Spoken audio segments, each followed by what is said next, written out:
In the quaint town of Willowbrook, where the streets were lined with blooming lilacs and old oaks stood guard, Derek, a quiet bookstore owner, lived a serene but solitary life.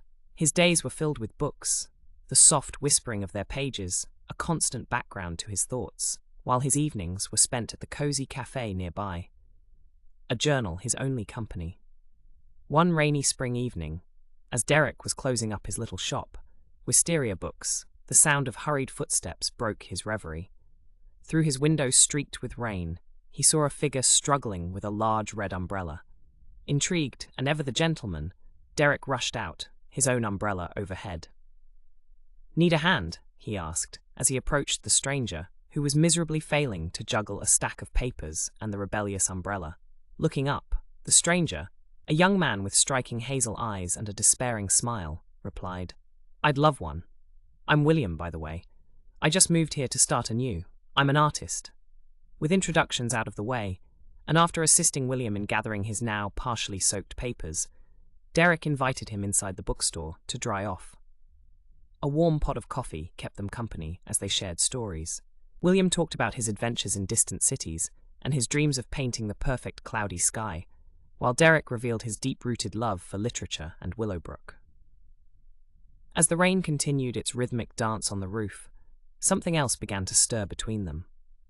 Shared glances over the steam rising from their cups, smiles hidden behind old book covers, the slow but steady building of a bridge between two solitary souls. Over the following weeks, Willowbrook began to witness a blossoming companionship.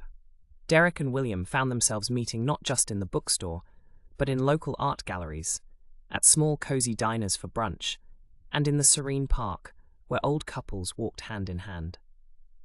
On one such evening, as they walked through the park under William's now well-behaved umbrella, the first drop of another impending rain brushed against Derek's cheek. William, noticing, stopped under the shelter of an ancient oak and faced Derek, his hazel eyes reflecting an unspoken question. "I've never been good with words, unlike you," William started, his voice barely above a whisper. "But if I were to paint this, us, it would be with the warmest colors, under a sky about to rain but never does, because it doesn't need to. My world was grey before you, Derek." Touched, Derek stepped closer, his usual reserve melting away under the gaze of those earnest eyes. "And your art has brought colour into my quiet life," he confessed, their faces mere inches apart. The world around them paused as Derek leaned in, their lips meeting softly, a gentle but firm assertion of feelings that had grown unspoken. The rain began again, in earnest this time, drops cascading around them, but the umbrella lay forgotten, unnecessary shelter for two hearts finally bared. As the season turned, Derek's bookstore saw more of William, his paintings now adorning a corner Derek proudly named the William Collection. Customers often found the two discussing books or art, their laughter a soft echo among the whispers of the turning pages.